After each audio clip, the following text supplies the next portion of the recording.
to order. Okay. Is there any public people here for public participation?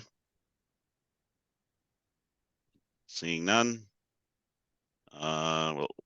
Motion to approve last meeting's. So this is the March 5th meeting. Need a motion to approve, please. Motion to approve meeting minutes from March. Second. 5th. And yeah, okay, you got a second. Okay, so I don't know if I'm supposed to do roll call, but Frank, do you approve? Yes. Dan? Yes. Tracy? Yes. Yes. Okay, so we have Oops. the fire department with us this evening. And looks like we have is that Chris from DPW on the side? Who's Joe, can you hear us okay? Why do I Doesn't feel look like it. how do I feel like Joe Joe's on mute. Joe. either that or he's ignoring us. I don't know where he's on this. Oh no, now he's there on my screen. Chief Sullivan was on for a second, but okay, they'll figure it out. We have Okay. Somebody's coming back in. That's Still, that phone that's number's me. that's a town phone number. Is it the chief? Oh, can you hear me? who's Yeah. this? Is this Joe? So it's Joe. Yeah, sorry. Hey, and you at what? Chris? Is that Chris in your office? Yeah, how you doing? Yeah, I get a little kind of sketchy rig set up so the both of us can actually be on camera today. Okay, so Chris Pierce from DPW. We have Deputy Fire Chief Tom Purcell, the fire department. And Chief Sullivan is joining. He was on, I think, so he'll be back on in a second. So, Tom, do you want to wait? Would you want the chief to go first, or do you want to go, or what do you It prefer? doesn't matter. We were going Okay. to split it up so we can, we'll wait for him and he can do his 2 items and I can start with my 3 if you like. Yeah, do you want me to pull up that Yeah. document you sent us earlier? Let's start with that. Yeah, I think the chief sent one out too. I just enhanced my 3 items. I didn't see something. I didn't see anything from the chief. It may have just been his notes. He gave me something. Okay, So I'll share. I'll just pull it up. Hold on.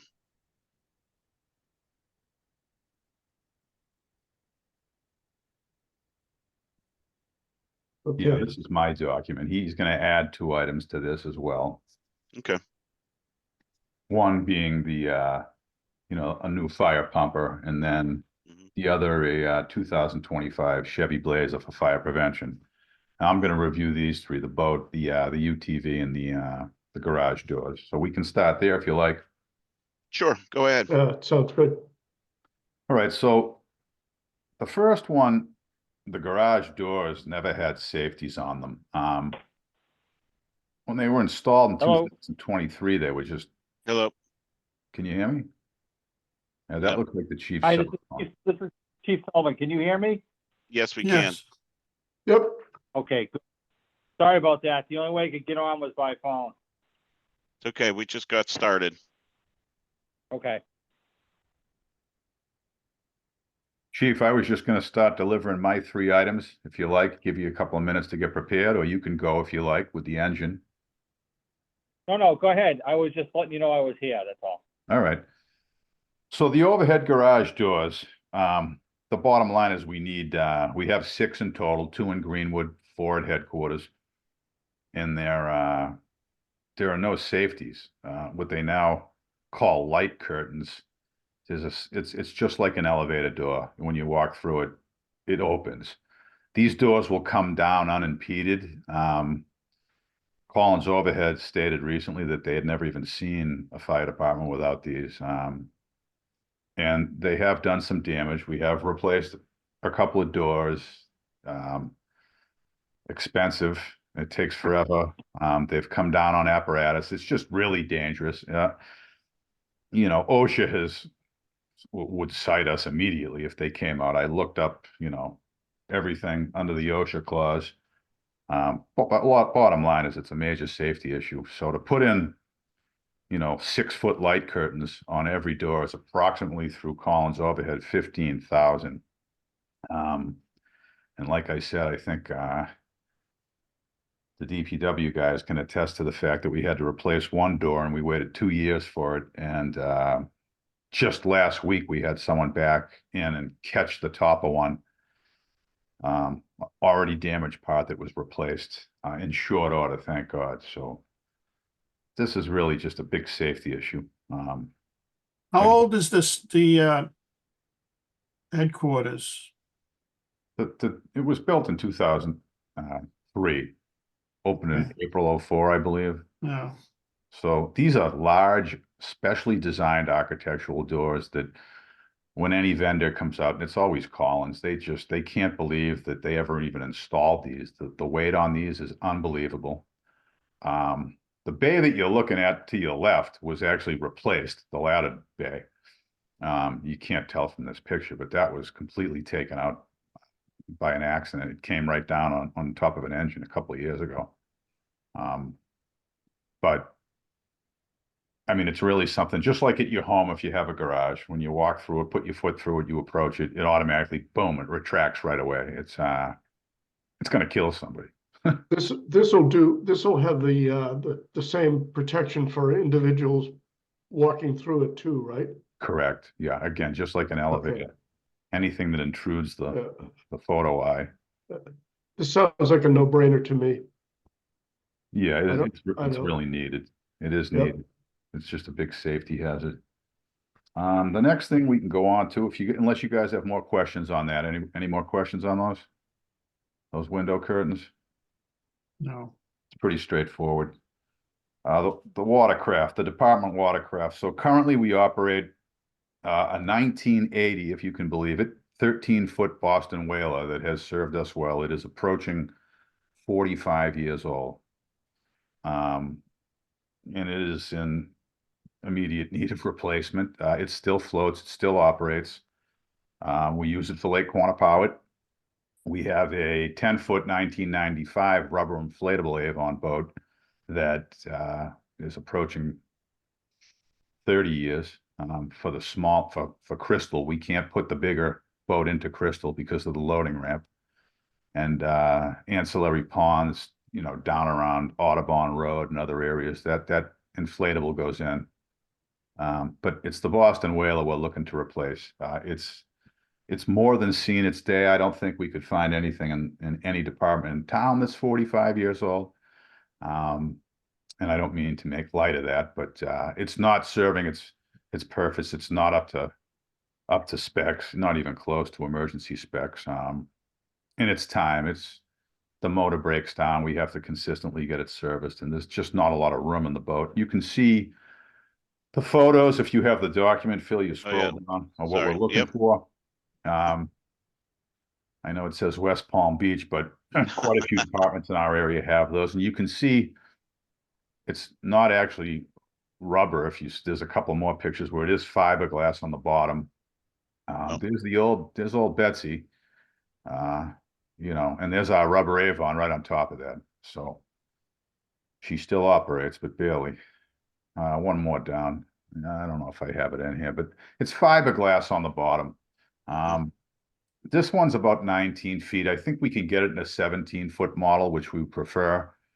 But you can see the amount of space that we have in that to operate. Now, they would have to outfit it with another seat somewhere for additional firefighters, but it's just a much better vessel.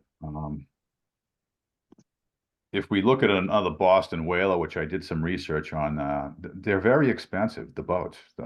15, 18, 19 footers are $50,000 to $90,000 stripped down. So, I mean, that's the long and short of the boat. And we do use it quite a bit for a lot of different things. As I highlighted here, we do go to Breakheart Reservation as needed to assist Saugus, although all the lakes are in their territory. We have done it before. You know, we're in Lake Quannapowitt quite a bit. The yacht club's got regattas. They have boat races in the summer. The rentals down at Lake Quannapowitt. There's quite a few windsurfers now. There's different types of surfers. They're out there, and we get called a lot out to the lake. So we definitely want to bring this boat into the 2000s. And how much was this one? It was about About 75 were the quotes I were getting. 75. Okay. All outfitted. That's fully outfitted. Trailer, yeah, everything. Yeah. You know, and they'll specifically design it, and you know, we may be able to kick that down a little bit, but that's a round ballpark. Pretty solid number. Do you have the ramp capacity to launch this thing at Breakheart? In Breakheart, yeah, we can get that in. Yep. But not in Crystal Lake? No, not in Crystal Lake unless we have you know, Public Works do some work, and there are areas we could potentially construct a ramp. But when we have brush fires up in the West Park Drive area, you know, up in that Sylvan area, backside of the Memoriam Street Bridge, we have to get the Avon boat in short order because of our floating pumps. You know, that'll transport our floating pump. We're able to get water from the lake. You know, we'll lay sometimes thousands of feet of hose line into the woods. So, you know, that's coming up on its life too, but you know, the whaler is first. But as of now, we can't get that into Crystal. You probably still wouldn't be able to get the new boat into Crystal. You'd be using the Avon. Yeah, it's a big boat. Eventually, we'll have to upgrade and get another rubber inflatable as well. You know, a smaller one, but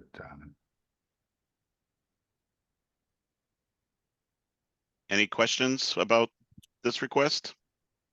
No, I don't have any. No, I'm all set. Tracy? Sorry, no, I'm all set. Okay, we're gonna move to okay. UTV. Anything, Phil? Any questions on? Nope, I think we can move to the UTV. Okay, so the department has had a need for a UTV for quite some time. It would be a multifaceted vehicle. I'm going to read a little bit here. All-terrain vehicles for a number of different applications, including emergency response and rough terrain, such as wildland brush firefighting units, quick response, rescue, and emergency medical service units to areas not easily reached by standard fire apparatus. They're going to improve response times to the hard-to-reach areas without compromising our effectiveness. You know, I could start in Breakheart. Breakheart's fully paved. We've been in there before, but we do go off-road, especially, you know, with the burns we had the last couple of years when we had the Black Hawk in there. We were assisting for weeks on time, and it would be a huge help. The upcoming rail to trail is an enormous project that I think a lot of people have just overlooked. I walked it in the rain today. I had my camera out. I was taking measurements. That's something that could really present an issue with people down in that area getting themselves into trouble, medical aids, things of that nature. You could get an ambulance down there barely. Fire apparatus, although they claim it's built to handle it, I'm not sure that that's going to happen. I don't know how you back out thousands of feet, but if someone, you know, suffers a heart attack or a medical incident there, we're going to have to get in there in short order. If there's small areas of brush that get going, which has happened, you know, you want to get out there and get out quick.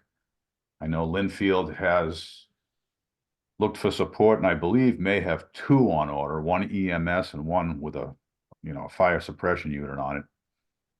We're okay starting with the EMS standard style. If you scroll down, Phil, you can see, you know, this is the one I would prefer.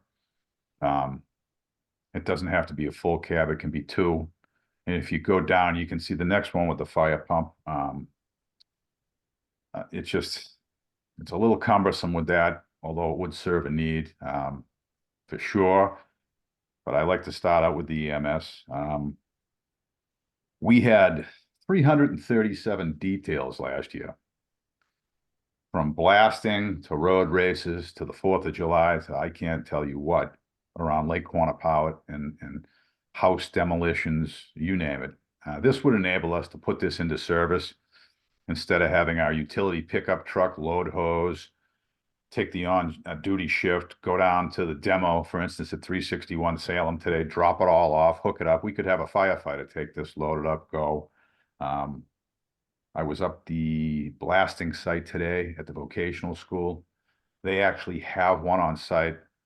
The construction company brought one in and they have an on-site paramedic because of the access. You have similar issues at the head of the lake. I mean, if you visited these sites, they're like cities and they're not accessible. So between Braycott, between the construction sites, between the details, and then there's a number of sites that we just can't get to. The Old Bloods that runs right along Montrose Avenue from Scott all the way down to Old Colony Drive. We've been in there many times. Greenwood, the old scout camp. There's so many different areas. If you're not familiar with the terrain in town that we could use this at, but I see a tremendous, benefit to this. I was over in Stoneham. The chief took me out in theirs, down his greenway, and they use it quite a bit. Last few brush fires when I was a shift captain up on the Woodland Road area, Sylvan, we have to lay in over 1,000 feet of hose to get to the brush sometimes and put our floating pumps in the water. And it can be a heart attack waiting to happen. So this isn't really a throw in, the ATV, the firefighters want to cruise around, and this is really needed. It really is. It would help out. So I'll open it up to any questions if you have any. How's the power of this machine on the one that you prefer? Is it adequate for dragging hose and that sort of thing, you think? Is there testing for that? Gasoline. Diesel will not give you the same power. Stoneham operates a diesel. And the chief specifically got that because he was worried about the guys, getting too out of control in it. When I operated, I didn't feel it had the power. I thought it was too slow. I think, the gasoline will give you exactly what you need. It would be adequate to drag hose over a great distance. Oh, correct. Yeah. These things will do anything. They can pull vehicles, these things. Is the rail trail wide enough to do a U-turn with this thing in case there's an emergency, you have to back Absolutely. rather than back out? Absolutely. And with an ambulance and with a fire apparatus, that would be a huge dilemma. This I measured it today, the rate of turn and radius would be absolutely perfect. We would have spotters, obviously there's more than one personnel on scene, so we would, Sure. we'd do it. Just to reinforce the deputy's point about the lake races and foot races and so forth. Once the event starts and people either leave from the common to go around the lake or Quannapowitt Parkway, once they're out of sight, the detail really is very limited on what they can do. If they have a gator, they can at least follow the end of the race and cut down their response time while they call them back to headquarters to get some more help. So it's a more efficient coverage of an event is what it boils down to.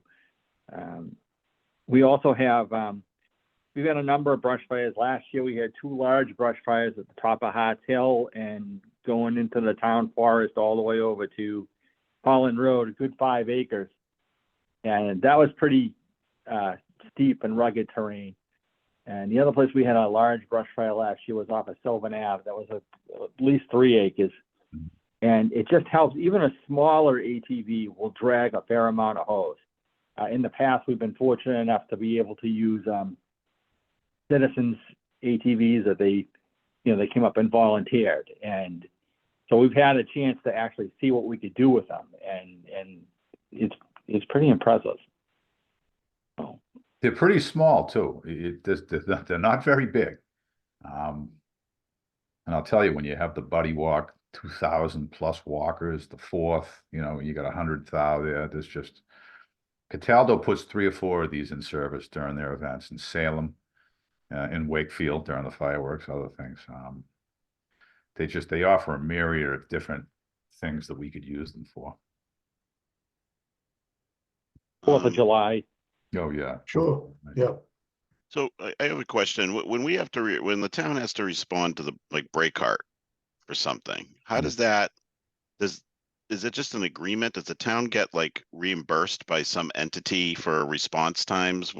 If you're all sharing, like if it's Saugus, like Wakefield, like, is there any ability to, is there any cost or grants or something within those organizations that would help pay for the boat, you know, towards the boat, or pay towards something like this, since it could help response time in those public areas that aren't necessarily in Wakefield?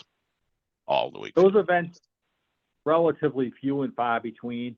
Yep. It's considered mutual aid. There's no charge associated with mutual aid either way. Usually when we get called into break hot, especially if it's a brush fire, because very little of Wakefield is in break hot, they're in over their heads. They need help. They often get, it's actually under the jurisdiction of the state, DCR, and they send crews in. They've been really good about that the last few years.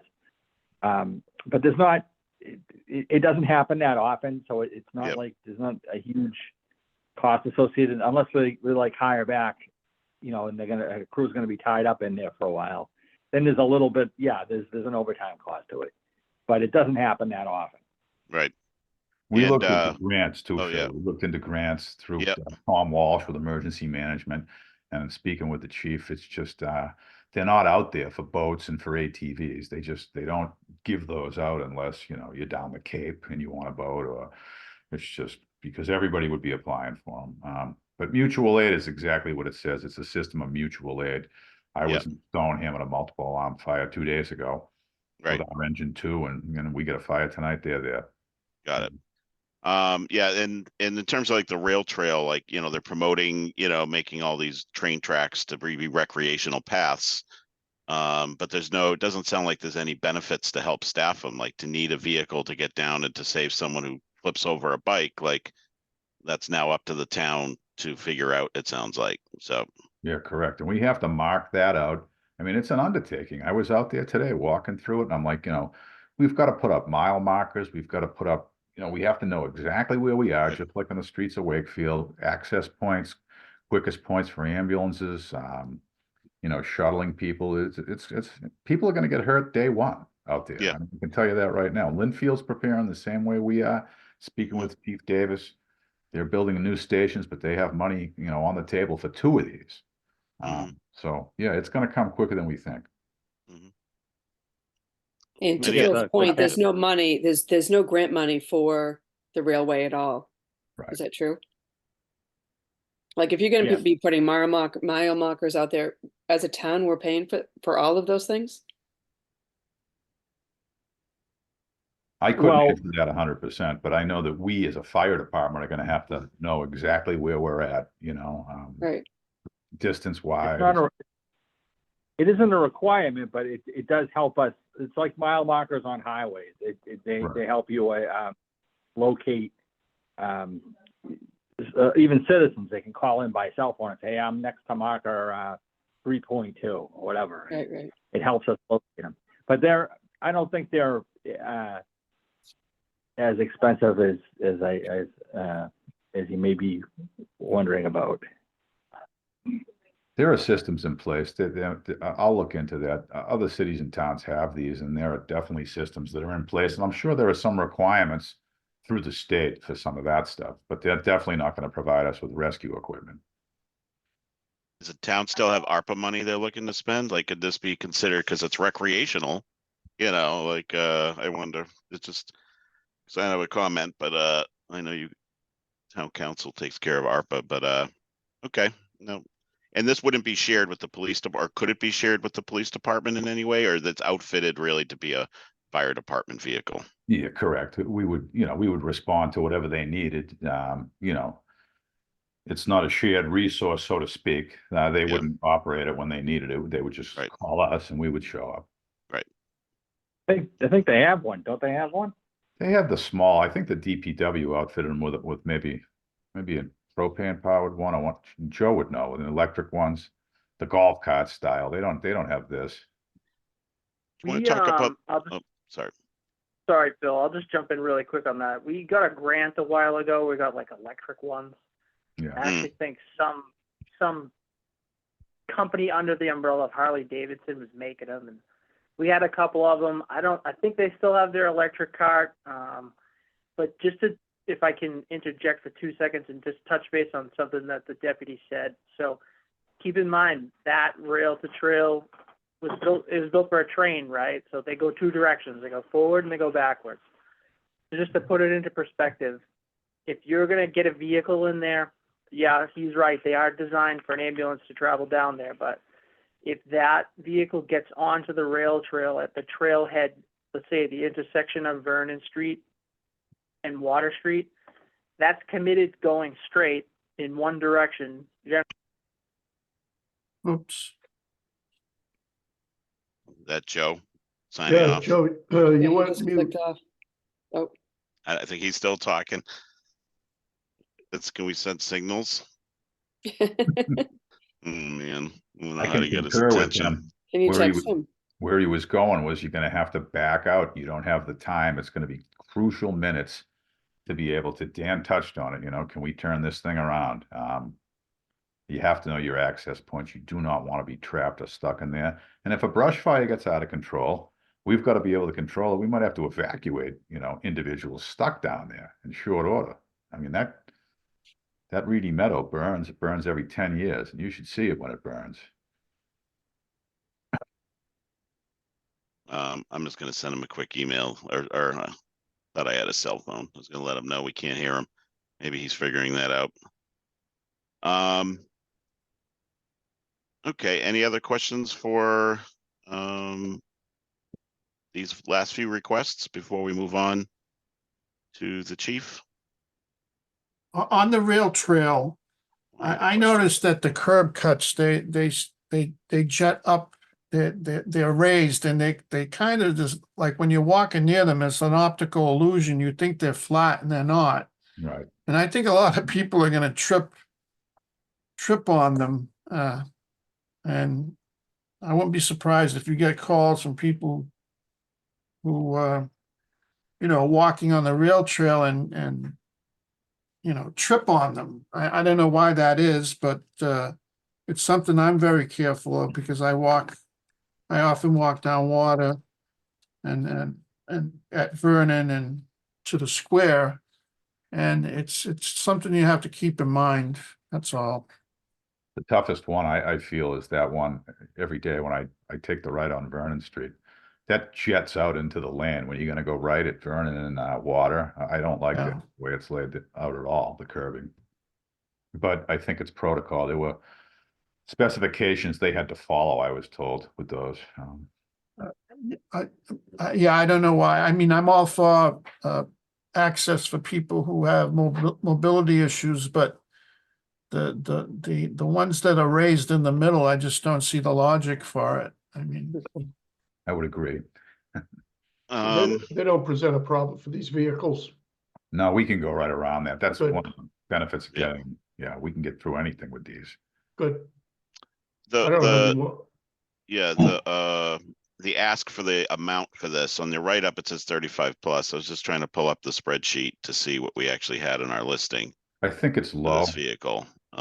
You put it in for 35. I have it a little bit higher. So this says ATV. Is it technically a UTV? It's a UTV, Phil. Yeah. Okay, so we'll make sure that, yeah, so it says 35 on the request. Is that It's about where enough it's to get you what you need?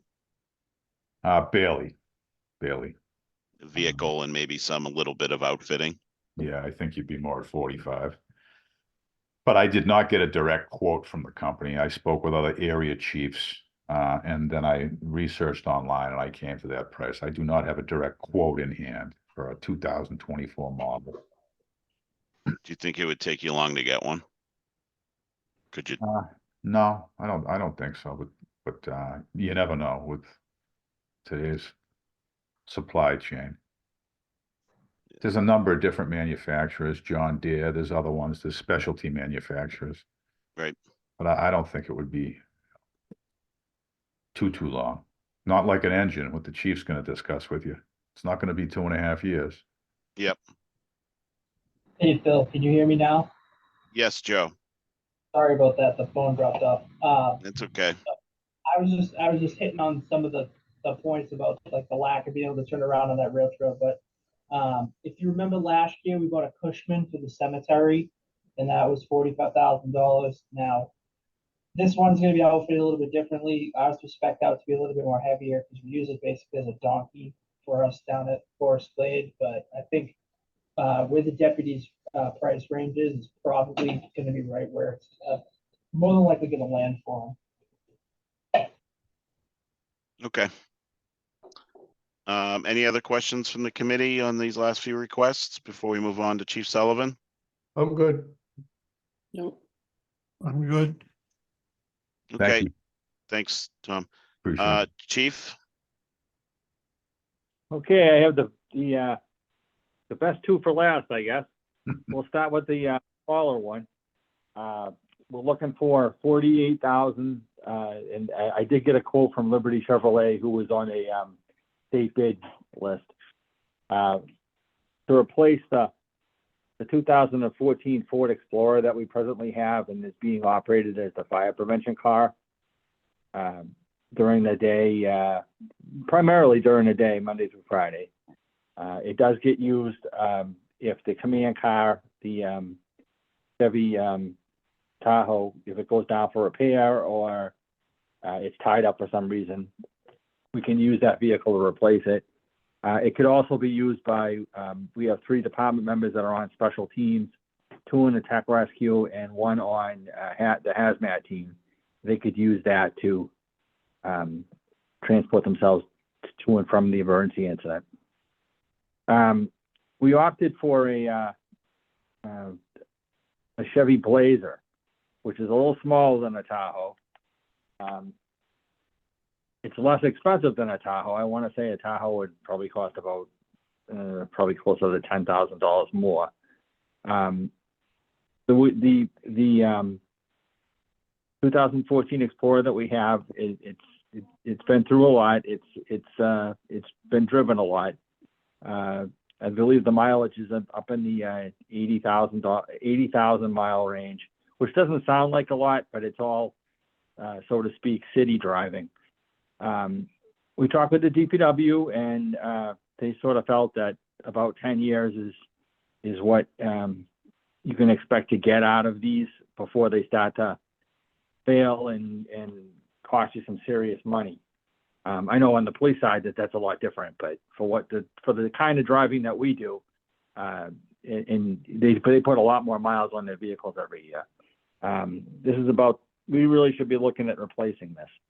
The other smaller vehicles in the fleet are a 2015 Explorer, a 2018 or 19 Explorer, and the shift commander's car, which is a 2019 Chevy Tahoe. So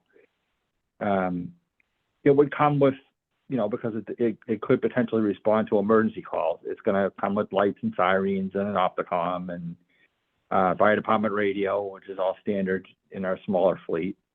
That's factored into the cost. That's the crux of it. We're looking. A Tahoe is heavier and will probably perform better in the deeper snow, but I've been told that the Blazer would hold up okay.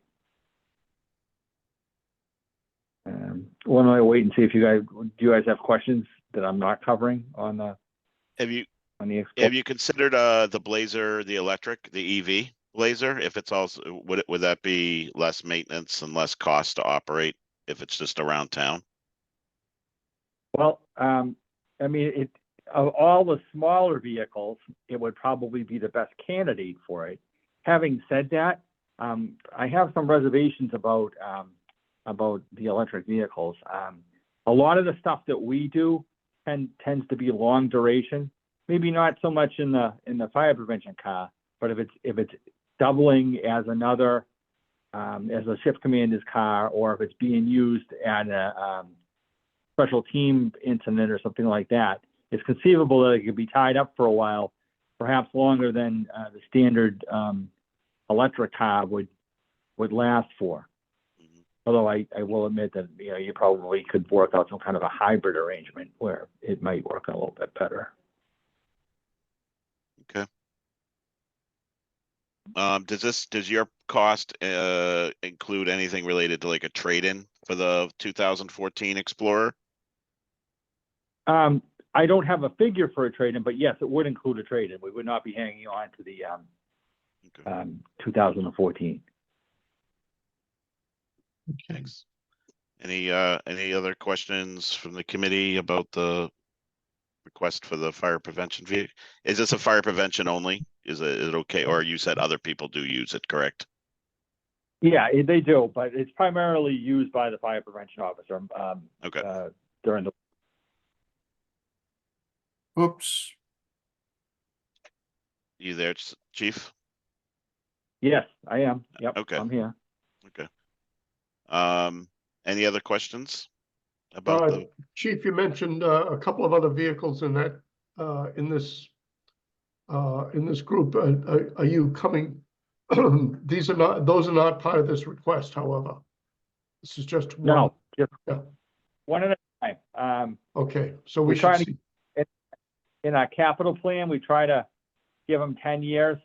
Okay, And so we'd be replacing one this year, possibly, you know, funding available, maybe request one next year.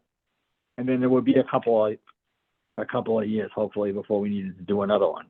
okay, that's good.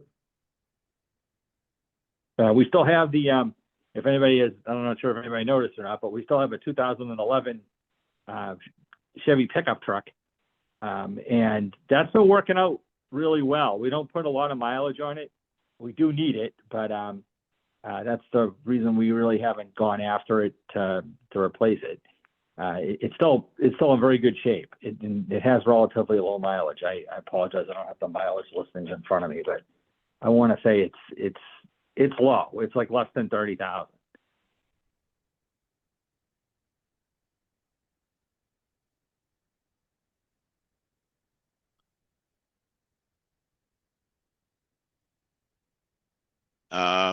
Why don't you move on to the next one, Chief? Okay, everybody's favorite, the fire engine. And basically, the department operates four 1,250 gallon per minute pumpers. We have a 2001, a 2006, 2017, and a 2021. The ladder truck is a 2013. In an ideal, perfect world where everybody had money, we should be replacing a fire truck every 5 years, and then somewhere in that mix, a ladder truck. So that we've been better with that the last couple of purchases. 2017 and 2021 are not bad. But the problem is the two spares. We've been operating with a two spare system. When I say a spare truck, I mean it's fully equipped and loaded with hose and water and so forth. And there's one in each station. And there's a very good reason for that. The new fire trucks, just like new cars, have all kinds of complicated electronics in them. And they have a lovely emission system, which has a lot of sensors in it and likes to fail. And we'll get like a shut engine or check engine light or something like that. And granted, some of them are more serious than others, but the fact of the matter is that we really need to have something ready to go in each station in case, and it does not happen very often, that you get in the truck and for some reason it just doesn't start. And if it doesn't, it's a great comfort to the department and the safety factors for the department to have another piece of apparatus right in the same station. We literally have to get out of the truck, move our gear over, get in the other truck, and take off. It makes for a very efficient operation. Obviously, we we strive through regular maintenance to keep that from happening, but stuff still happens occasionally. We also use the spares in case of an engine goes out of town for mutual aid. We have a severe storm, blizzard, or severe winter storm or summer storm for that matter. Stuff like the 4th of July when we need to have extra warm bodies and fire apparatus in service, and so forth. We did operate the two spare engines are engine 4 and engine 5, and engine 5 is a 2006, and that actually operated and responded to more than 500 calls last year. Our total run call was 4,325 last year. And then the other pumper is a 2001. It's getting tired, but that still went out the door 80 times. They're obviously being repaired more often. Because of their age, they're tough to get parts for. And we'll have to wait, which will put one out of service for an extended period of time, which leaves us with one spare. So there's a need to update our fleet, or at least one of our older reserve trucks. Obviously, I would be looking at the 2001. Unfortunately, current events in the last 2 or 3 years have made it extremely challenging to try to get a fire truck. And I'm not just talking about Seagrave trucks. There's a number of other makes, E1 and Pierce and a few others. And the problem is that they have trouble getting the metal. Our Seagrave trucks have a lot of stainless steel in them, which means that when you see one driving around town, it has very little body rot. There's no compartments that are rotting through. When we get to the point where we have to replace a pumper, it's because the piping inside or the wiring or some system inside the truck is starting to fail. It has very little to do with the body rotting out. So the price went way up because the cost of steel went way up. So presently, and I emphasize the word presently, it would cost $1.1 million for a pumper, and that's not a pumper with a lot of frills on it.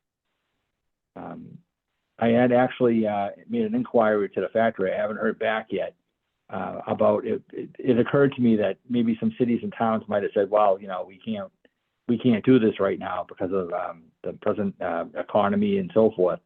And so I actually inquired to see if there might be one that's like in the process of being built that maybe the order was canceled on and the community was willing to pay the penalty and so forth. And I have not heard back yet. Certainly, if I had an opportunity to get a pumper like that, Stoneham actually lucked out and just got a pumper for probably $200,000 less than this for that very reason. Somebody canceled the order and they didn't know what to do with it. So I'm hoping we can get back from them, but obviously I can't put all my eggs in one basket. The construction, the amount of time it takes to build a fire truck, even when times were good, it still took a good year, probably closer to 18 months before we had a fire truck completed. I'm being told now that because of delays and deliveries and stuff like that, that it can take almost 3 years for a fire truck to get delivered, which is a long time to wait. So something to keep in mind. These trucks are old already, and they're actually beyond what their expected service would be. Again, that's changed. Back when we had older vehicles, you could pretty much expect to get 20 years out of a vehicle, and even in frontline service. And they were easier to maintain. There weren't as many electronics in them. Now you're lucky if you get 15 years frontline service out of a fire truck, and maybe another 5 years of reserve, depending upon how well the truck held up. So, is it a lot of money? Absolutely. But at some point, we have two pumpers that are really overdue for being replaced. One's definitely overdue. The other one's going to be overdue shortly, 2026.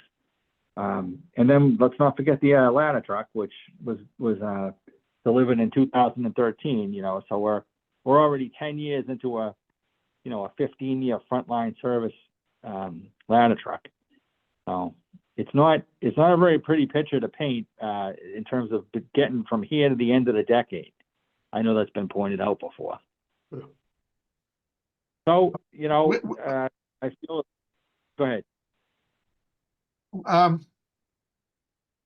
There's no trade-in value at all for these pumpers? I'm just curious, where do these pumpers go to die?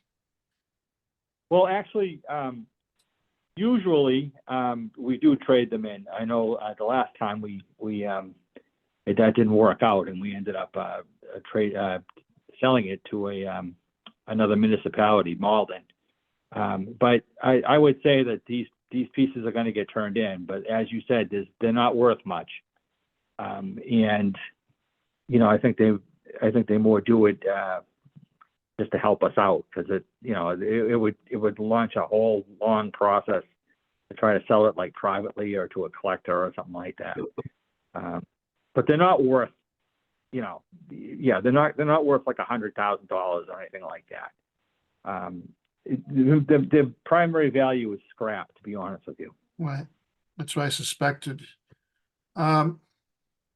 So if you get a new one, that would go to the top of the list in terms of use, right? That's what you would use first? Yes, we would put that at the frontline service, and what I would hope to do is to get rid of the 2001 pumper, take the 2017, and that would give me a good, reliable spare, and and use it like that, and then hopefully, in a few more years, we'd probably be looking at replacing the other engine. So, okay, so you kind of answered the question I was about to ask, is that are you going to come in next year and request another pumper, given the fact that it takes 3 years to show up in your garage? Yeah, no, that's an excellent question. The answer is I am going to be asking for another pumper. It's most likely not going to be next year. I would probably try to space, because at the other end of it, it kind of gets you at the other end, where you try and, if you try to replace two pumpers rapid fire like that, in 10 or 15 years, somebody in the town government is going to get stuck with trying to figure that out, and space it apart. The 2017 and 2021, they were spaced pretty well apart. Okay. Chief, are these pumpers normally moved to a warrant article? Yes. Okay.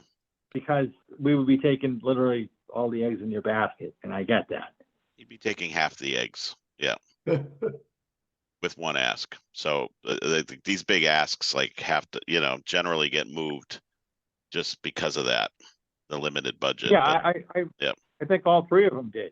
All three of them that I had anything to do with were resolved that way. Yep. Given that, go ahead. I figure it's my job if I don't ask for them, so. That's right. No, I was going to follow up and just ask, what's the process for it to turn from our list to a warrant article? Does that go through Steve, or, well, how does that happen? Do we have to initiate that? Joe, do you know the answer to that? Or maybe Chief, how it becomes, if we don't cover it, how it becomes a warrant article? Yeah, it doesn't to do with me, but I would say my 2 cents on it, it's probably, at the town administrator's level. I think you never know what this list is going to look like. So I would have done the same thing the chief did. I would have thrown it in and seen what happens. Because he has no idea what everybody else kind of has in the queue. And, maybe you catch it on a year where you don't have much else going on. But I'm pretty sure that Steve's hip to this. Certainly that we won't make the decision tonight, but as these keep going, that's where he'll step in and kind of give us the direction it needs to go with this one. Okay. Yeah, he added to the docket the past few years the same way, Steve, Okay. So to the Steve should to the go. town docket. Chief, you point out that it's 3 years, it looks like over 3 years to prepare one of these machines for you to receive it. The old Seagrave, are you comfortable that it's going to make it for 3 years while we wait for the new one, or is there some sort of capital maintenance that we should be thinking about for the old machine? Well, I'm not, it's gonna be, it's a gamble. I mean, right now I have nothing obvious in the 2001 that would keep it from, being in service for a while, but, I mean, I can't guarantee anything. What we'll do is we'll keep, putting money out of the operating budget into the piece, which is why I Okay. keep asking for Yeah. in vehicle maintenance. And if I run over, that's why, because something's gone wrong with it that I couldn't anticipate. Yeah, okay. You've answered my question. The any maintenance is coming out of your operating budget. There's no capital investment that we have to make in the old machine. Chief, where do No. these, oh, go ahead. No, go ahead. That's all right. I was gonna ask, where are these fire trucks serviced, and are they covered under a service contract? The first year, which doesn't sound very long, there's a warranty, a factory warranty. And there's a local, well, I say local, they're in Lawrence, Fleet Masters, that would take care of the warranty work. After that, unless it's like a drivetrain thing or, something major, it falls on the town's, the department's operating budget. And we have a diesel mechanic that we've retained for quite a few years, who's very familiar with Seagrave and very familiar with our apparatus, and it does an excellent job. And where is he? He's based in, I believe it's Waltham. Okay.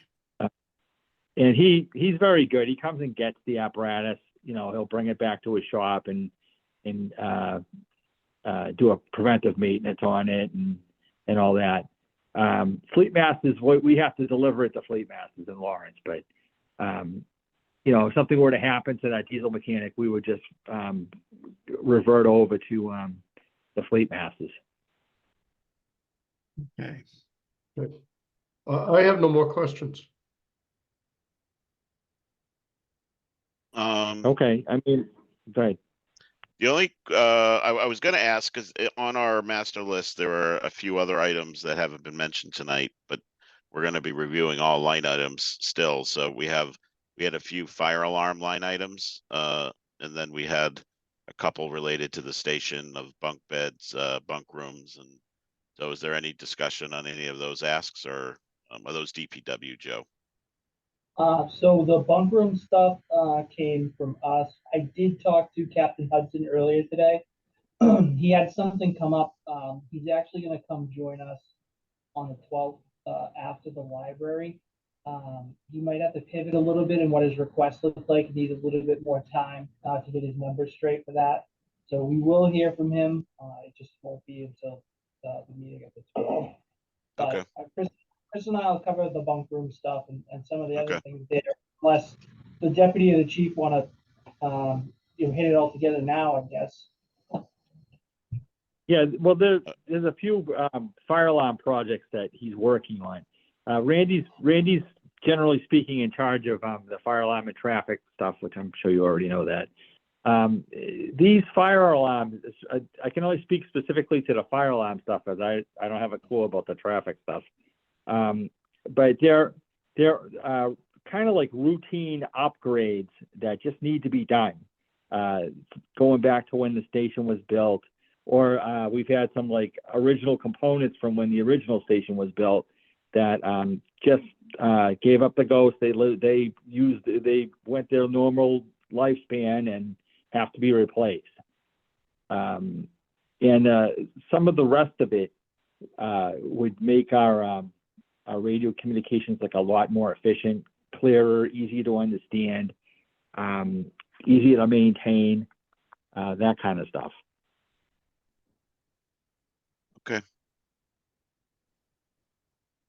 Joe, I know we took a look at the flooring, Chris and I, we measured out the floor, right, Chris, the carpeting.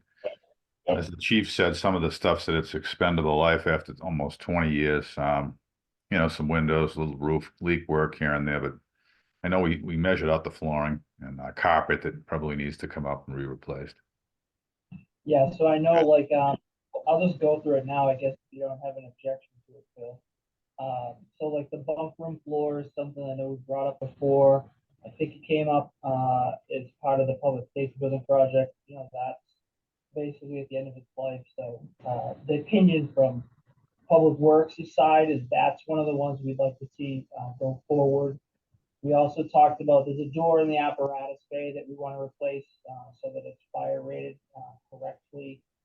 We mentioned, potentially upgrading, the bathroom there. We could talk about that, whether that stays in here or not. We will end up probably trying to do that, in-house if it gets moved. And then the stairwell paint was actually in that punch list, at the end of the second public safety renovation. We threw in here, you know, just to see what happens.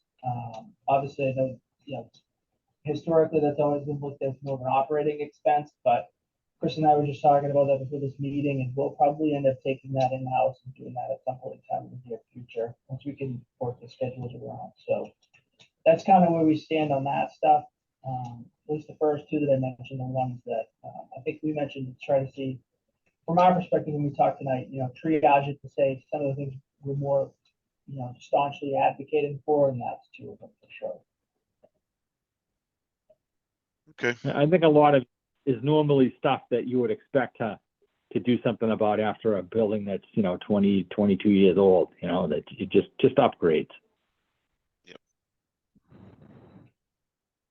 Any other questions for fire department? No, Phil, but I have a question about, I don't see, I'm looking at the spreadsheet on my own computer here, and I don't see the item for the rubber boat, the It's in deputy B- chief. Excuse me? The boat? Yeah, Yeah. not it's the a- it's whaler, in- the other one. Yeah, fire boat. It's in there. It's under fleet section about 3/4 of the way down. It's right under the fire pumper line item. Yeah, I see Boston whaler. That's all I see. We only I- put the whaler in, Frank. Yeah. The other boat will be down the line. It's, Oh, so you're not making a request for the other boat this No, year? just the whaler, sir. That'll do it. oh, I understand what you're uh, saying, Frank. I'm sorry, I misunderstood. You were talking about the smaller boat that they Right, have. right. Yeah, Okay, right. no. Correct. Only Okay, one that clears request. that Yeah. up. Thank you. Sorry. Anything else? I'm fine. Okay, thank you. Appreciate it. All right, thank you. Thanks for the opportunity to allow us to present our request. Well, you make a very good case for all your items. Thanks so much. I appreciate it too. We really do as a department. Thanks. Thank you. Good. Good night. Night.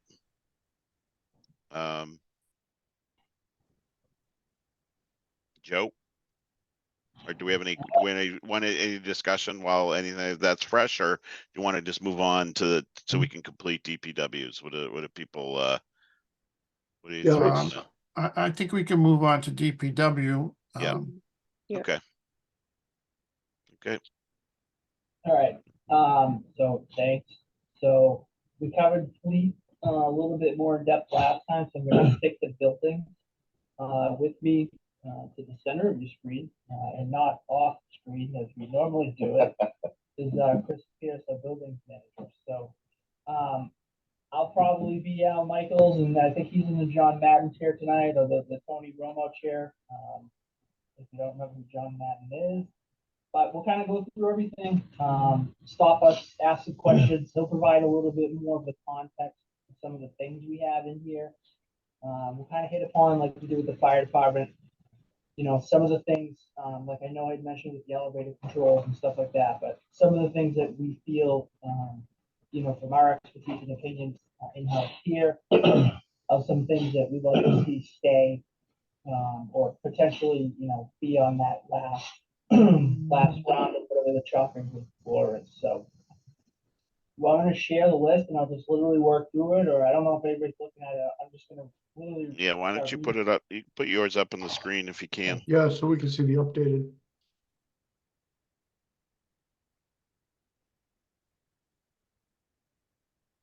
And you working off the mic off your lap or off where your video camera is?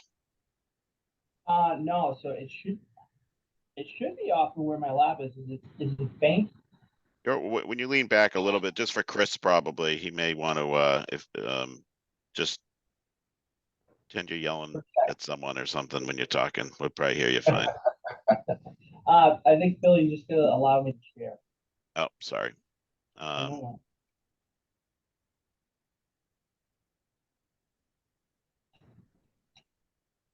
Okay, try it.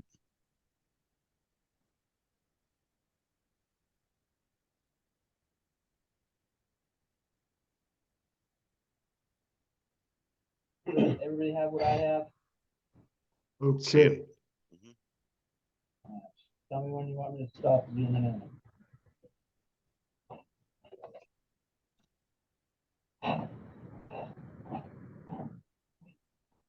No, your weight, yeah. You can bring it down a notch. Yeah, that's good. Sure. So I take it you updated this list from, Tuesday's meeting? I updated it live as we were going, and then got it out afterwards. So anything that we talked about Tuesday, that we recommended to go, is counted for in this. So I'll still touch on all of it anyway. I'll go a little bit faster for some of the stuff we know about. So we'll start 5 Common Street. That's the building, if you're looking at the front of Town Hall to the right of it.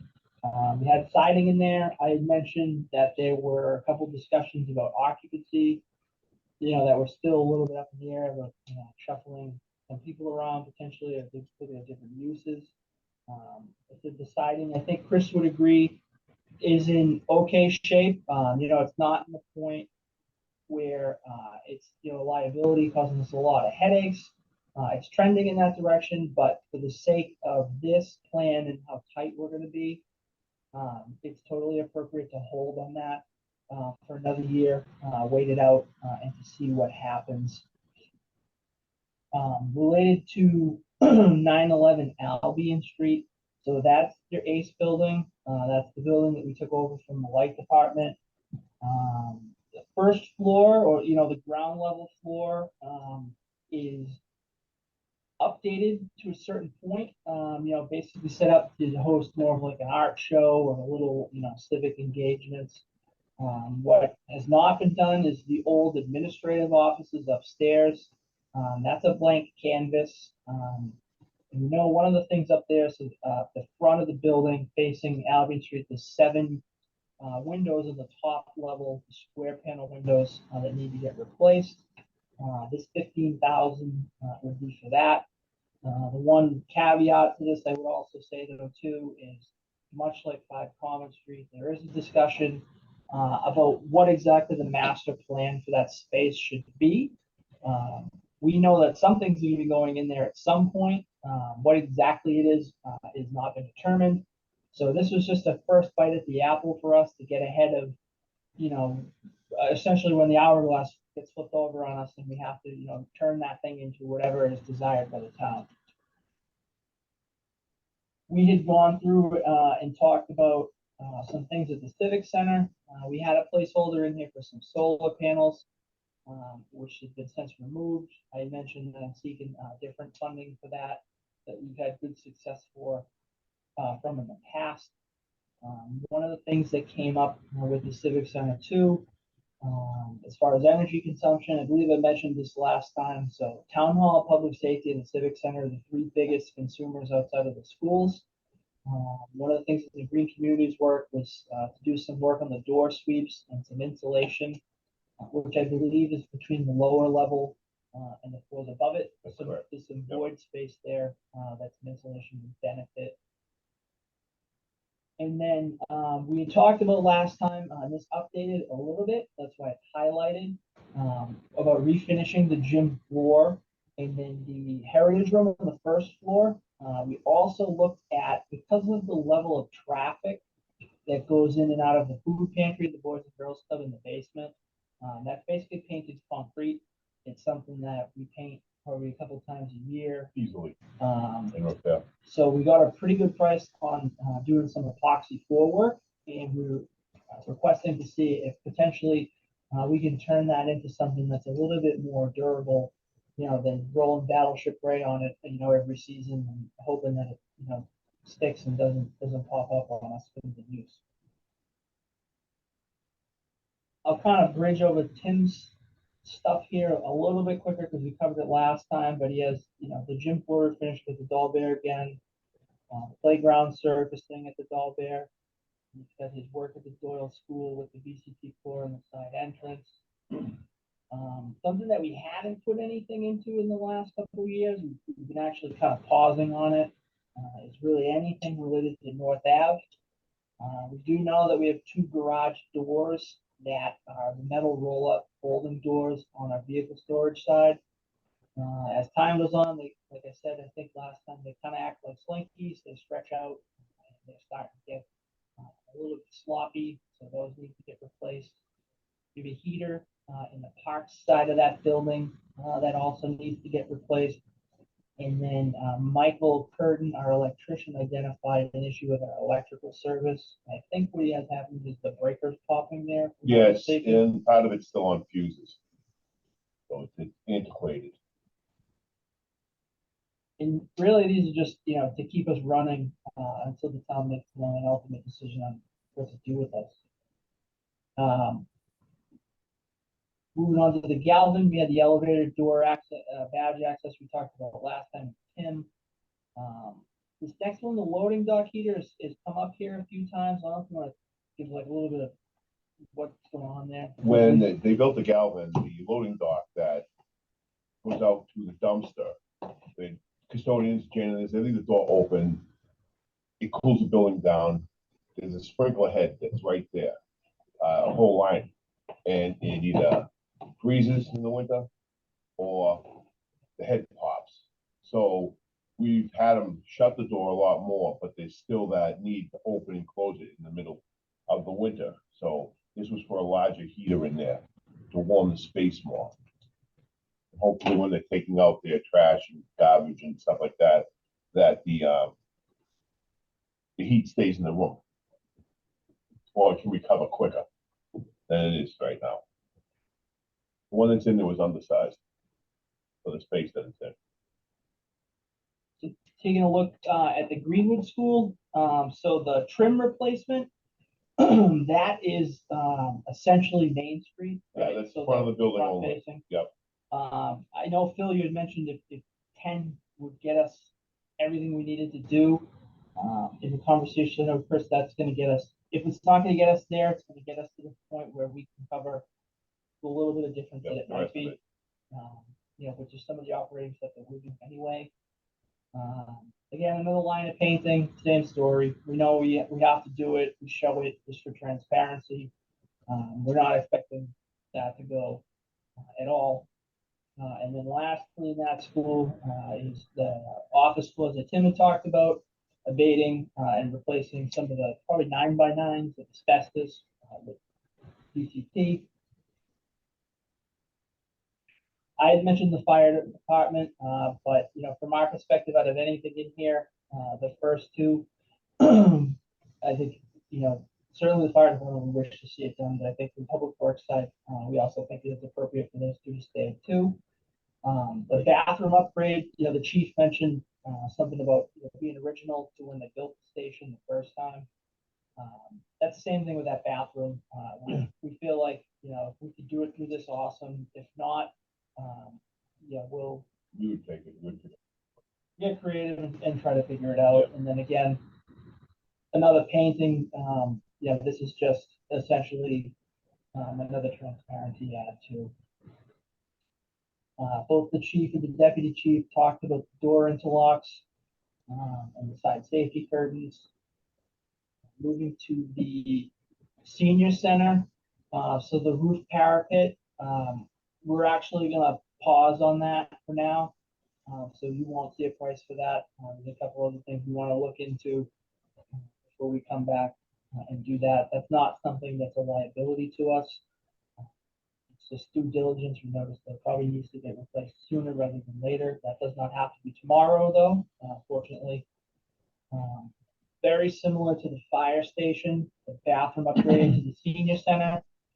Really just a refresh, paint, fixtures, some tile work, maybe some of the partitions, I think, if we can, just because that hasn't been touched in quite a long time. And that building sees quite a bit of use. Yep. Also some waterproofing there that we had mentioned. So you want to talk about what some of the pain points you have with the water getting into the... In the exercise room and on that level, water comes through the foundation and it comes off the roof.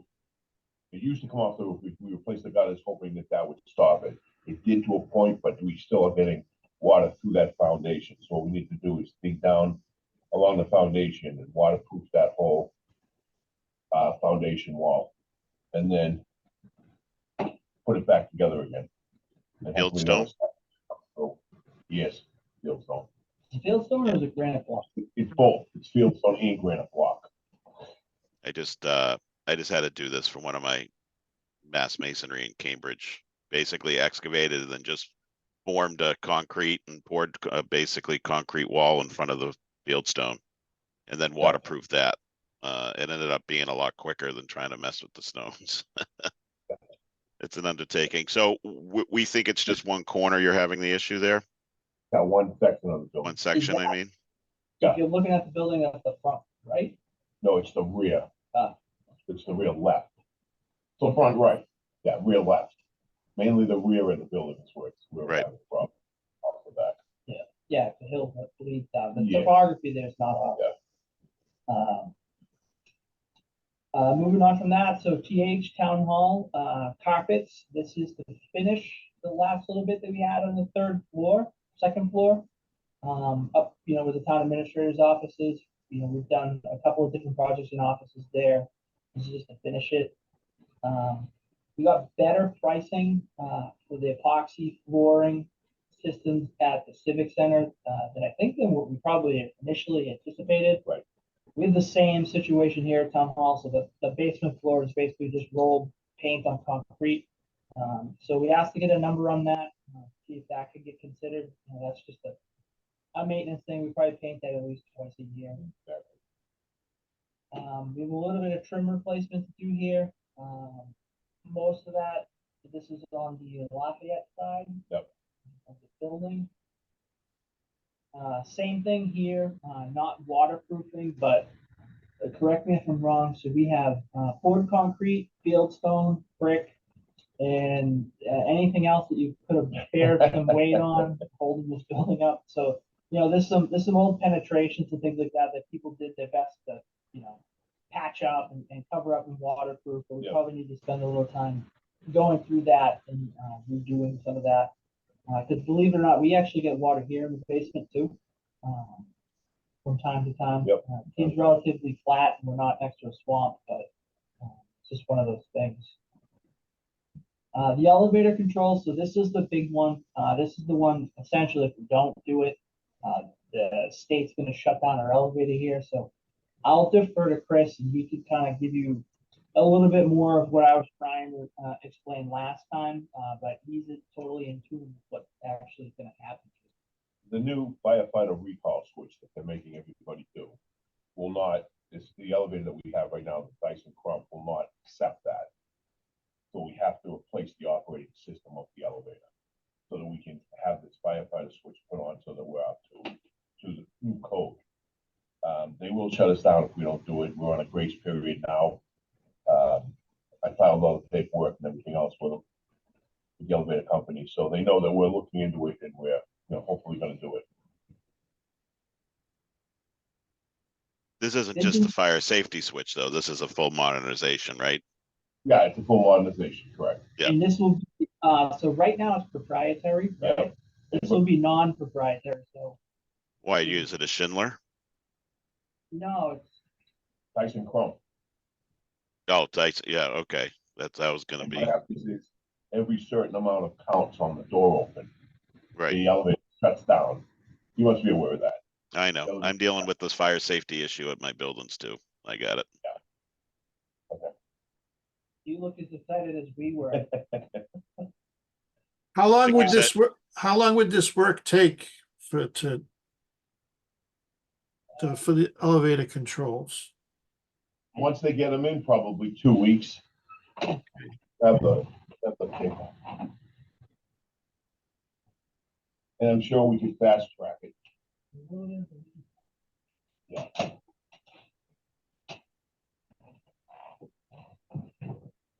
Sorry, Frank, I have that right here, Frank, that's what I brought up.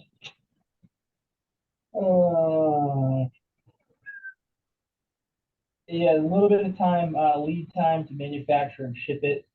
So you're talking, they're quoting 12 weeks. I don't know if that's actually the case, or they're being conservative and not, put them under the gun. And then installation here, you're looking at probably a 3-week window. I gotta imagine though that's not. Yeah, he told me 2 weeks and they could speed it up if possible. Yeah, a lot of the times it's the DPS inspector you have to wait for. Exactly. They actually mentioned it in here. Scheduling an inspection with the Department of Public Safety may take an additional 1 to 2 calendar weeks per Oh, yeah. elevator project completion. So yeah, spot I've on waited there. 2 weeks. Yeah, they're brutal. I mean, if they're listening, they're the best people in the world. We appreciate everything they do. Anything for public safety. Yep. Let's see. So, Vintage Street. This used to be at the corner of Farm Street and Water Street. A little history lesson for tonight. Is the main sewer pumping station in town. Before that was built in the 70s, the main sewer pumping station in town used to be at Fernald Field, which is Vintage Street. That had been off Del Carmine. That had been decommissioned. And it ended up turning into a space where Fire Alarm Randy Hudson has some stuff. It's kind of a de facto electrical shop. Yeah, electrical shop. A little bit of everything. We find now that Weights and measures. Weights and measures is in there. Our staff is working out of that more now than they have been before. And the walls and everything are basically Swiss cheese. So if we could insulate it and make it a little bit easier for them while they're in there. Walton School, rooftop AC. Our HVAC folks have this targeted. I don't believe this is something serious to the level of the wood bill that we talked about last year, where, there was no more bubble gum or Band-Aid left that can hold it together. This one is also a prime candidate for the next round of green communities. So I would probably recommend that we take that approach, and then between the school department and us, that we apply for the grant through this and move this out of this package. At the Woodville, there's some discussion about replacing the gym lights. Maybe there's half a dozen of them in there, a dozen of them in there. Yep. We require renting a lift for the day. They think they replace all of it today. Related to the Yule School, this is another one. We've had these in here the last 2 years, I believe. This is the last building that's heated by oil, but it is also, part of the lease agreement with the tenant that's in there right now. We pulled it out because, we don't know what the long-term hold is there.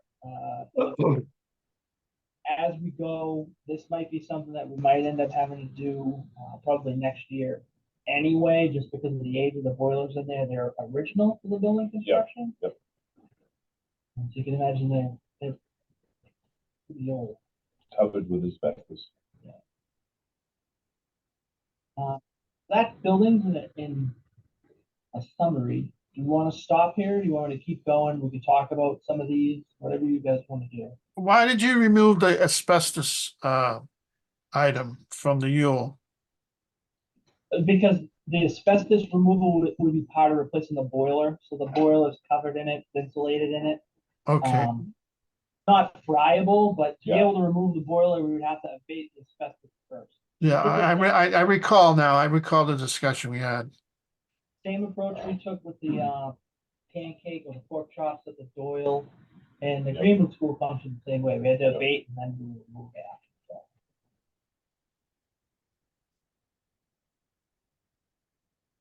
I don't know, are there any questions? Can we see the total again at the bottom?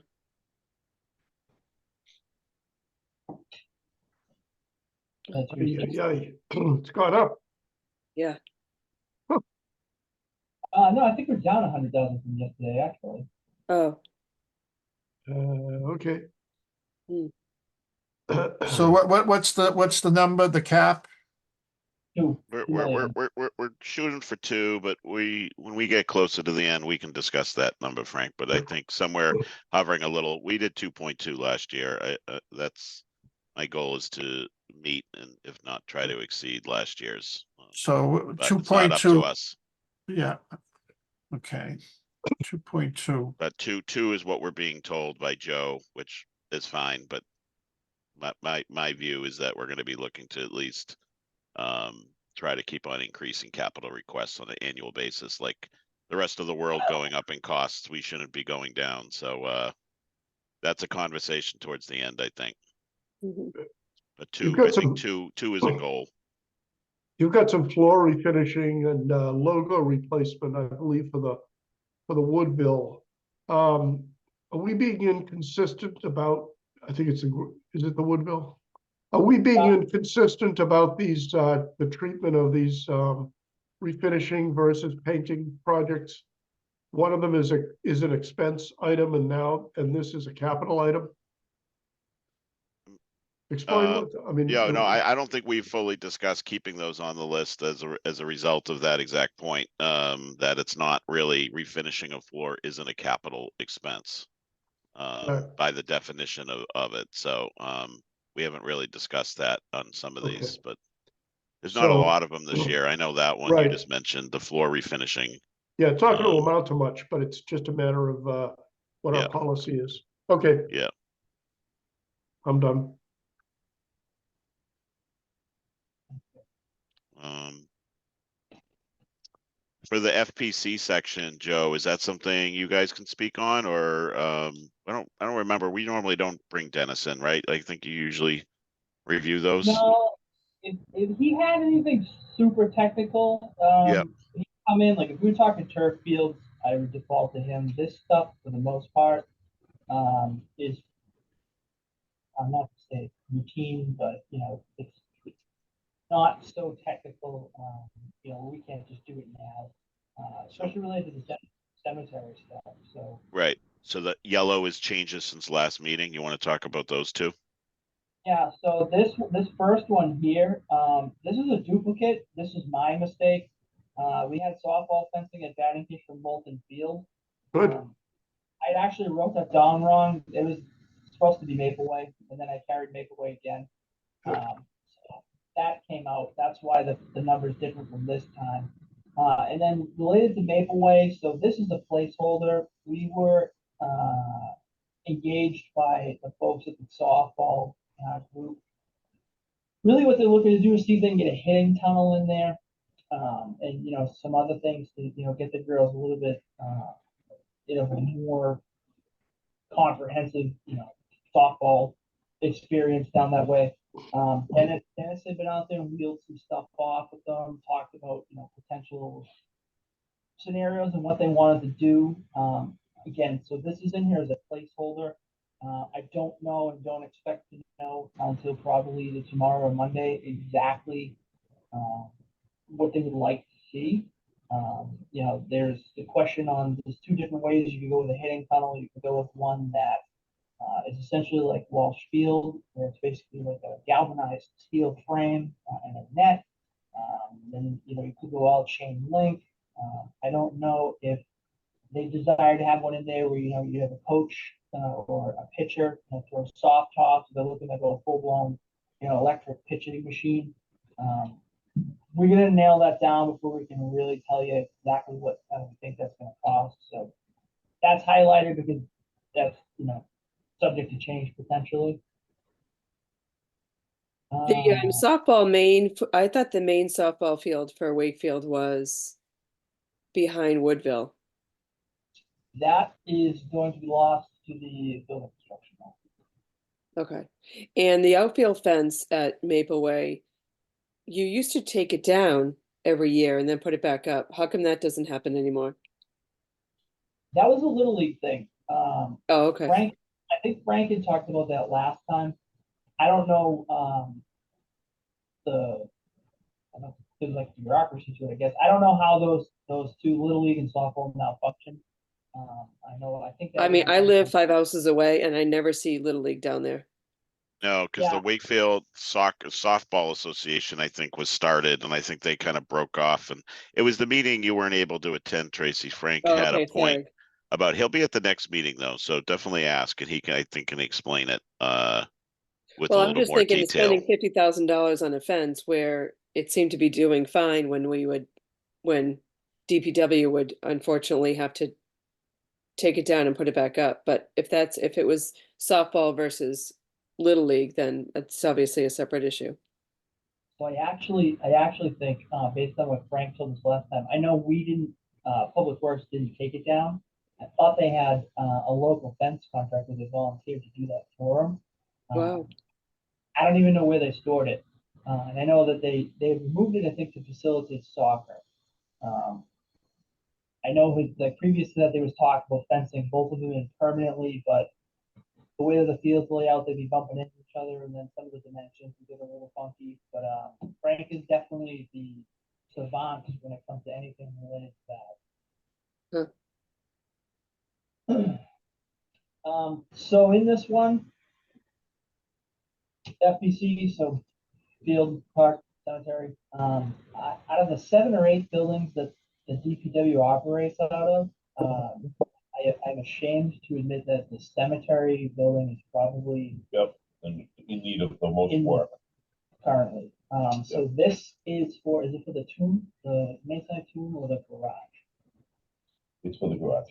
So the garage down there, so it's not the first masonry building, it's the next one behind it we park our vehicles in, which was actually the old bathhouse that used to be on Lake Powhatan that they moved there. Really? That, Wow. yeah, so they repurposed it and made it our garage. So that definitely needs a roof. And then with the roof comes, some of the fascia and the awnings, and things like that. So, from our view of the world, that's one kind of like the fire stuff that we're going to hold that to the very end before we start chopping that away, just because of the condition that it's in. It's time. Is it just the roof replacement or the exterior repairs line item as well? Both. So this is trim all over it that needs to be replaced. We probably have to pop a door out of it, just because it's sitting there for 40 years, basically untouched. So it's a little bit, essentially a rehab of almost the whole thing, basically. The awnings, same? Yeah, everything. I didn't think the roof was that big. It's a rubber roof or asphalt? It's asphalt. Which cemetery is this? Forest Glade or Lakeside? Forest Glade. So we don't operate Lakeside. We operate Forest Glade, and then we maintain the one next to that field. Okay. Yeah, Lakeside is a private, its own private thing. Let's see. So it's moving on in this category, Landrigan Field. Chris's folks were taking a look at the team room and mentioned that could probably just facelift some other things there. I think that is something that probably when it gets down to it, we'd be more than likely to just take on ourselves and pull that out of this. If you look epoxy floors in it, kids are wearing cleats, it's painted concrete. More of a nice to have than anything. The mini splits is something that we could probably accommodate. And then, it shouldn't be too bad if we time it right to do some of the renovations for the bathroom cushions and stuff like that. So understanding that, we're pretty tight here, we're totally comfortable with that leaving, and we'll march on our own to try to get that done.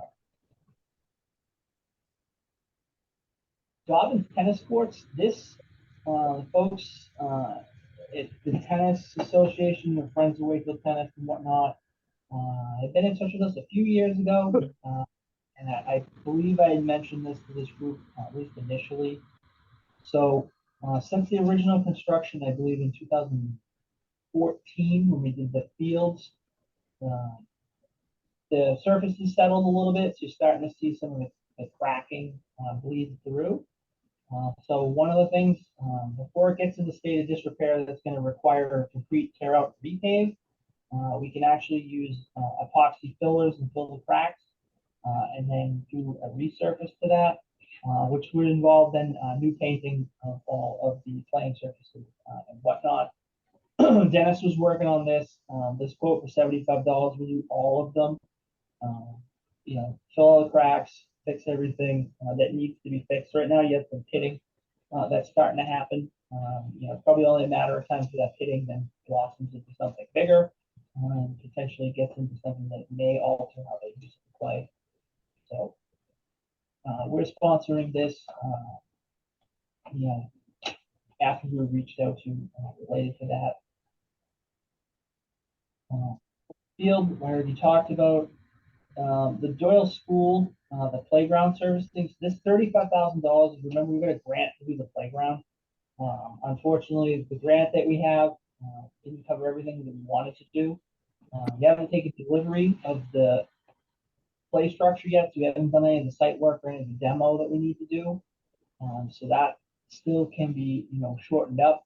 But to be able to get the rubber surfacing down underneath this, the full area that we intended to, would like to intend to, we're $35,000 short. So wanted to see if we could do that through this.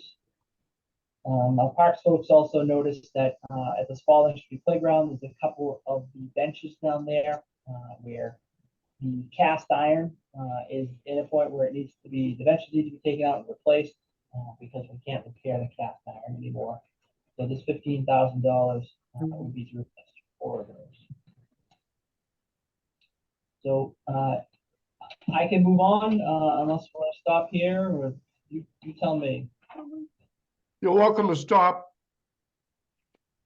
Well, I mean, I could move on. I didn't know if the group wanted to have any discussion about those couple that I just went through. Anyone have any questions? Which department's coming in? Are we meeting next Tuesday? Library and alarms. Okay. And everybody else that the group wants, if you need to hear from anybody differently. I don't want to speak for anybody, but I would imagine we probably don't need to see Chief Scory again. He's pretty. No, I think we as a committee need to just meet and really start working through this list. So I don't see a need right now to re-invite anyone, but that may change depending on our conversations. Yeah, we have some we have some work to do. Yeah. So fire alarm is going to be, you said Tuesday. He will, yeah. And what you'll probably see is out of the requests he has here, he's had a couple of things pop up that have become a more immediate need. So his request might look a little bit different.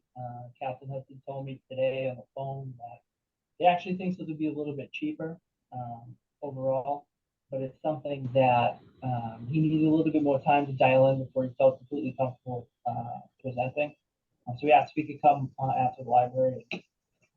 Yeah, are there DPW have plans to repave any of these main streets that this detection system, is this the detection system in the ground in the street? Yeah, and there's some overhead ones too. So I don't want to speak for them, but if I had a crystal ball, I would imagine that Main and North Ave and Prospect Street, I know we're doing a corridor study for everything from Church Street all the way down to the DPW building. And one of the things that we're looking at is integrating all the signals into each other. And then I think through the rail to trail project, the utility pole and the cabinet relocation that he's talking about, that's over by the bowling alley at the corner of Vernon and Water. And we already have that, I believe, covered. So those should be something where, without putting my foot in my mouth, I think if we're going to do that, the opportunity for grants there's a bunch of different avenues that we could probably get and go through. And I think he realizes that too. Obviously, his needs change, so we get something different that we'll see. But I would imagine that what's here now will be out. Yep. What about the ADA? There's no grant. I imagine there's grants for ADA upgrades in towns and cities. No. There is, and there's nothing presently in front of us that jumps out and says this is a home run for what we're trying to do. Again, the ADA piece was more of we had mentioned that we did the transition plan, so we looked at all the curb ramps in town, we looked at all the buildings related to like the door pulls, access, egress, how the public could move in and move out. We basically got a punch list of things we had to do. So, truth be told, we threw a number at it to start working that away. If that was away now, I think Chris's group would just start to pick away at that anyway. Naturally, as they're doing what they're doing throughout all the buildings. So that's another one though, where you probably could honestly, at some point in time, a grant could pop up and we could probably accomplish a good amount of what we're trying to do there. We just don't have it in front of us presently.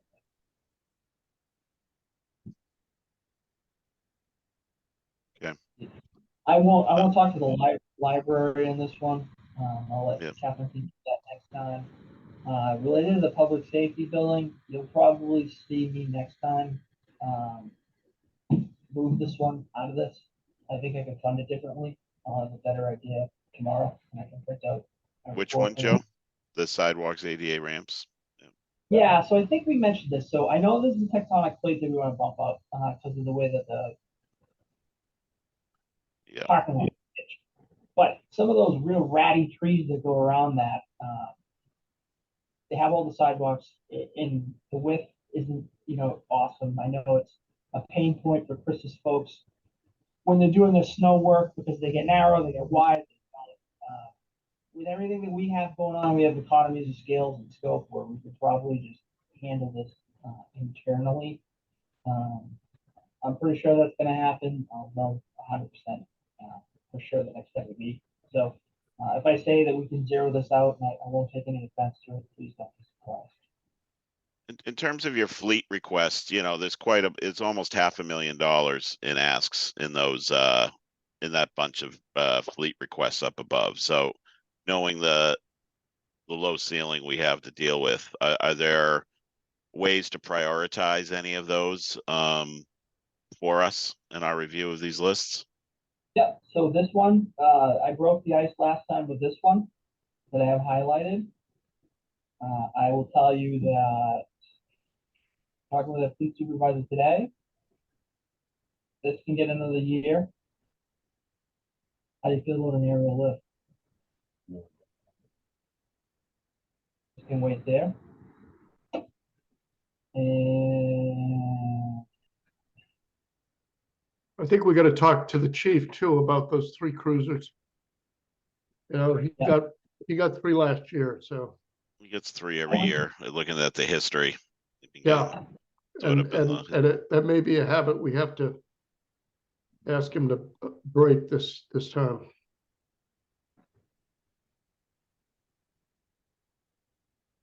Are these your priorities, Joe? correct. Yep. I would sum that up just like that. Yeah. And the F-250 plow is still in there. Yep. Yeah, that was the one, right? 16. Yeah. Okay. And then that. These- Unfortunately, if this one doesn't end up being like priority 1 for us, it's just going to sit there and die in the fire. What does a rubbish packer do? Picks up the trash. So that does all the trash in the parks, the public schools, all the grounds. It also does Main Street on the weekends. So that goes out 4 or 5 times a week. Picks up all the green barrels you see around town. It's an 11-yard trash truck. One of those Yeah, things where it's a big number too, but leasing it isn't probably, well, when you lease, you lease to own, right? It's not like a car lease where you give it back, right? We say a No, lease, you're leasing, it's a lease to purchase, right? it's really just your financing is all it Yeah. is. Yeah, the only thing we do differently is instead of signing on to a note, we put something up as collateral against it, potentially. Yeah,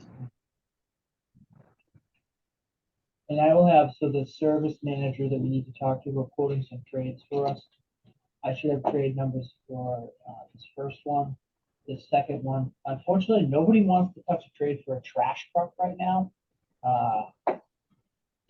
Just because it's a unicorn out there, you don't know who's going to want it. We might even be potentially interested in using it. So in a secondary market for something like that, it's too speculative for anybody to feel comfortable tossing a number at it. So we're kind of stuck there. That one will probably end up being surplus, and whatever it gets put on the public auction will roll back to the tax. How old is your current rubbish packer? That thing, I believe, is a 2011 or 2012. I can tell you in 2 seconds. and you need 2 mowers? Or is it 3? Um, Is it 3 mowers? Do you have the 2 in parentheses? Are you just pointing that out that that's a separate mower? Yes. Or is that quantity 2? No, that's just me. My bad. Okay, But that's more- okay. Yeah, I can talk to Dennis about that and see, maybe get him to triage that, and give you a little bit better information. one year, one another. I don't know, just to split it up. Yeah, and then I had mentioned last time, so this piece for our Bobcat that actually mills the asphalt, we're able to get that through the state, so that came out. Can we get a copy of this latest? Yeah, as soon as we're done, I'll Good. email it right. That's why I'm doing it live. Yeah, Yeah. it's 8:45, so, it's getting late, or it is late, I should say, for some of us. For the committee, what if we all took the list that we're gonna get and then maybe look it over and maybe come to the next meeting, and we'll be prepared to kind of give some idea. Everyone maybe has some ideas, is how we usually do this, is Yep. maybe some things to cut off or, question the priority of it. And that's, I think, the best way to whittle down. There's a lot of items here, and we're not even close. So we even at 3.5. So if I can, I'll ask one question, I guess. Yeah. Well, 2, just based on some of the things we've talked about. So, this rooftop unit here that we talked about, potential grant for that. Do we want to see what this looks like if we were to zero this out temporarily? Yes, yes. I'll tell you also why, grant or no grant, that may not be, I mean, we don't even know the history of what they've got up there now. Do we? Well, they have a mixed bag. They have some new equipment from the renovation a few years ago, but they didn't touch Yeah. any of the old equipment. Yeah. So it's original to the building. So whatever. Yeah, which it is was. how old would you guess that equipment is? If you look at the bill, it's probably not original because I think the building was built in the 50s. I know there was a couple of additions that went through the years, but probably the 90s, mid 90s, maybe early 90s, Early give or 90s, take. yeah. Is it malfunctioning? Yeah, we're Frankensteining it. So, I mean, we can, if we have to, I can probably get another year out of it, maybe. Okay. I won't. You running into the issue with the old coolant and not being able to repair it, or? Yeah, that's one of the issues that's thrown up on it as well. Is the Walton School used during the summer? I'm not 100% sure. I don't Neither know. am I. I know they use Galvin. I'm not sure about the wall. Yeah, They move them around every year to different places, so. Yeah.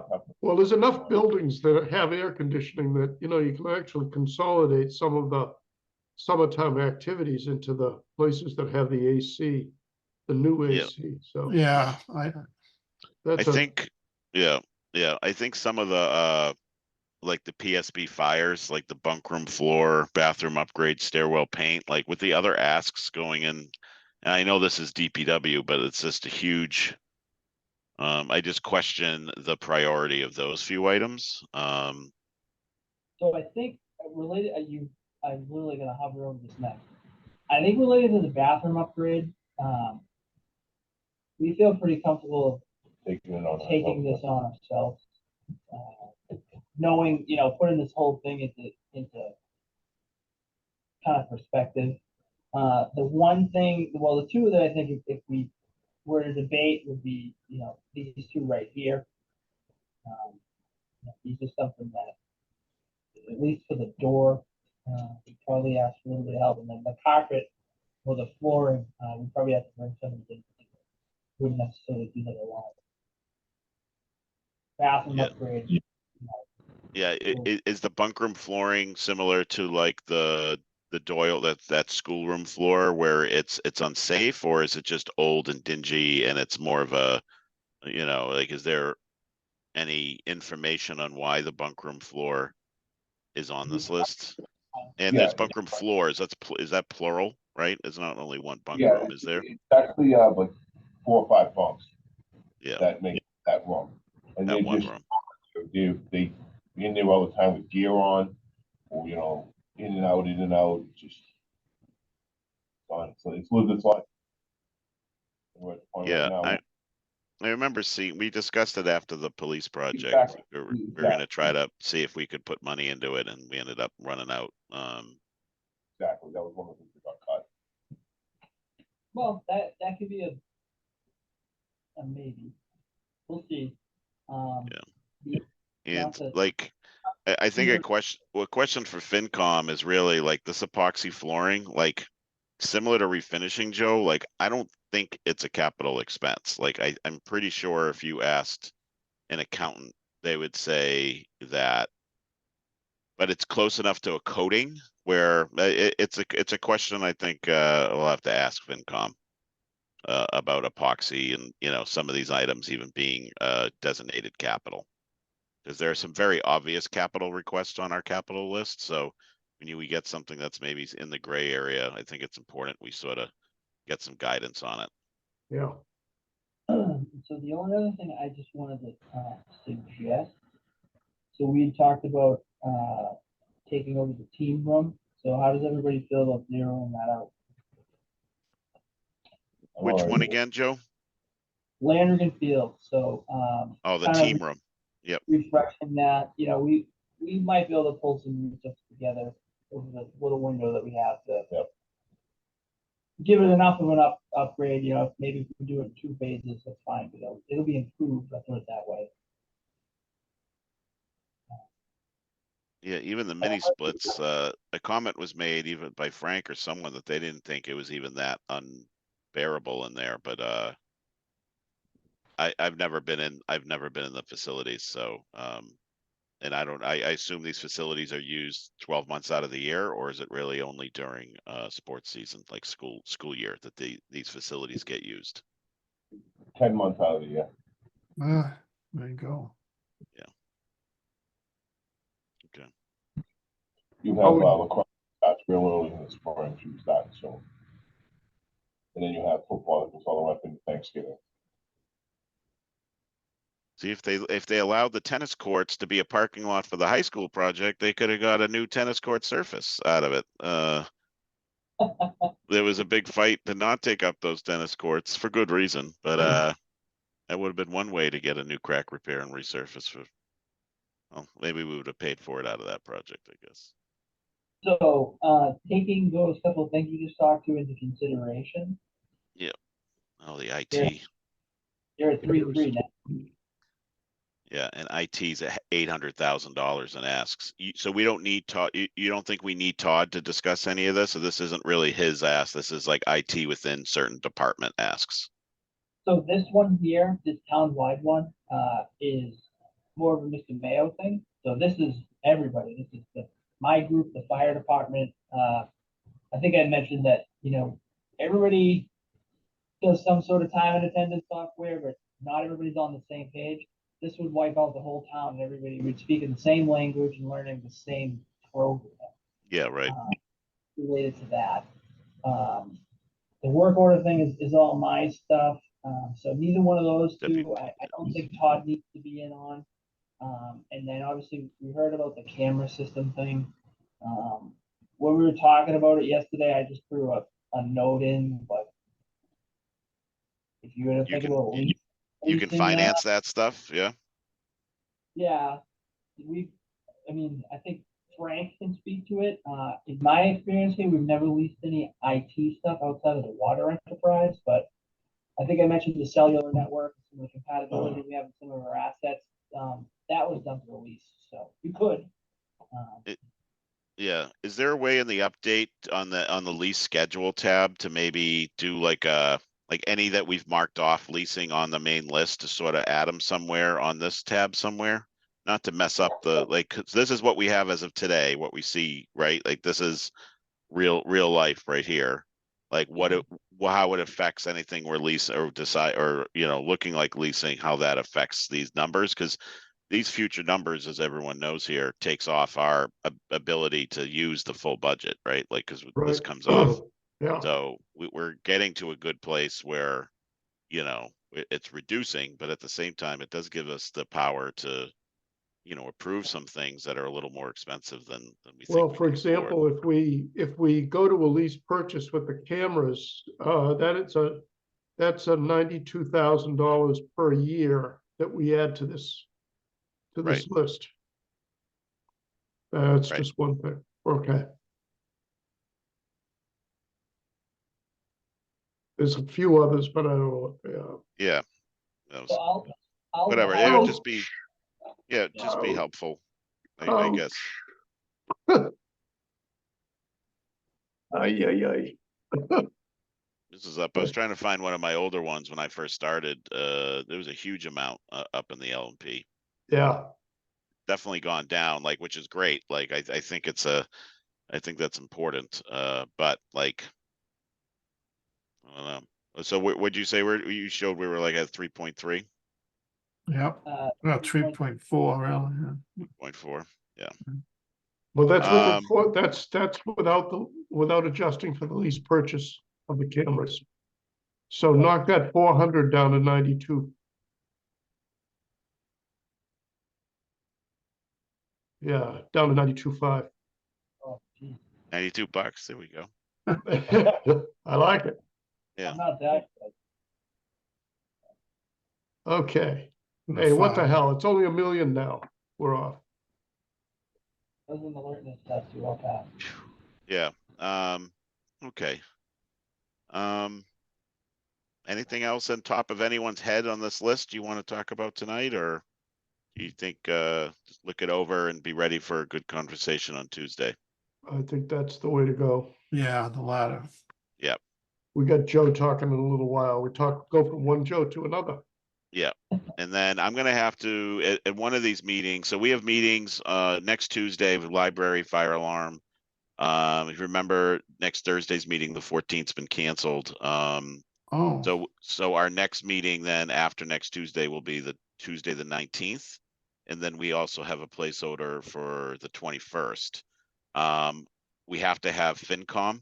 When we invite them and the town council liaison, who I believe is Marine, to attend one of the later meetings, sort of once we have kind of, I think, close to what we're gonna vote on, we have FinCom come in. So I'm looking at possibly the 19th, thinking or that we would invite them. That would give us at least the 21st if we needed one more meeting to make final cuts.